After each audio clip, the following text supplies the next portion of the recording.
To optimize the G11 for taking pictures of people in landscape scenes, you'll need to know how to set the landscape mode. You may need to use the aperture priority mode.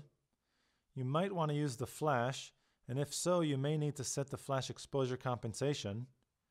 You might need to use the ISO, and as always, you'll need to set the white balance. Let's start by changing the mode dial to SCN. This stands for scene. What this allows you to do is choose from a number of different profile scenes already created for you. So I can use my control dial until I get to landscape. With landscape, the idea is that the camera is optimized to try and get everything in focus, and that's what you want for this scene. In some cases, I've found that this scene does not get everything in focus the way I can do so using the aperture priority mode. So what I recommend is changing your mode dial to AV. This stands for aperture value, and what this allows you to do is set up the aperture while the camera selects an appropriate shutter speed. For landscapes, what you want is to have everything in focus, which means choosing a very small aperture. f8 is the smallest aperture this camera can produce. Depending on how close or far away your subject is from the camera, you might want to use the flash in order to eliminate some of the shadows on their face. To turn the flash on, press the flash button right here and move over to flash on. If you find that the flash is too bright or not bright enough, you may want to increase or decrease the power of the flash. This is very easily done with the flash exposure compensation function. Press the function button to access the function menu, go down to flash exposure compensation, and use the control dial to move the orange dash back and forth to increase the flash power or decrease the power of the flash. If the subject is very close to you, you may want to decrease the power of the flash so it doesn't over-brighten the subject. If they're farther away, closer to about 10 feet or so, you may want to increase the power of the flash.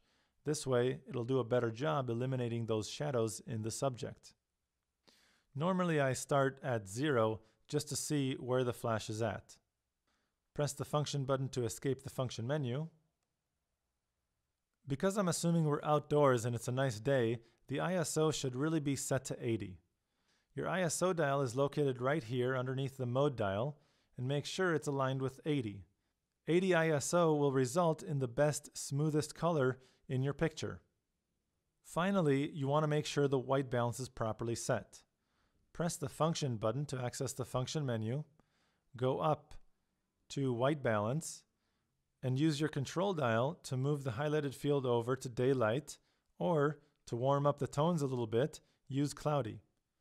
These two are great if you're not using the flash on your subject. If the subject is relatively close to the camera, meaning about 5 feet away, and you're using the flash, you might want to consider using the flash white balance. This way, the subject will be properly color balanced. If you're not using the flash, I would recommend going with cloudy or daylight. Press set to escape the function menu. Now, this is very, very important. What you want to do is make sure that you focus on your subject, not on the background. So don't compose the image first. First, you need to focus. So I'll focus on my subject. I'll place my focusing square, usually on the eyes of my subject. Press the shutter button halfway in order to lock focus. Once that focusing square turns green, I know the focus has been locked. Then I can recompose the image. And once the image is properly composed, or at least composed the way I want it, I can then press the shutter button the rest of the way in order to take the picture.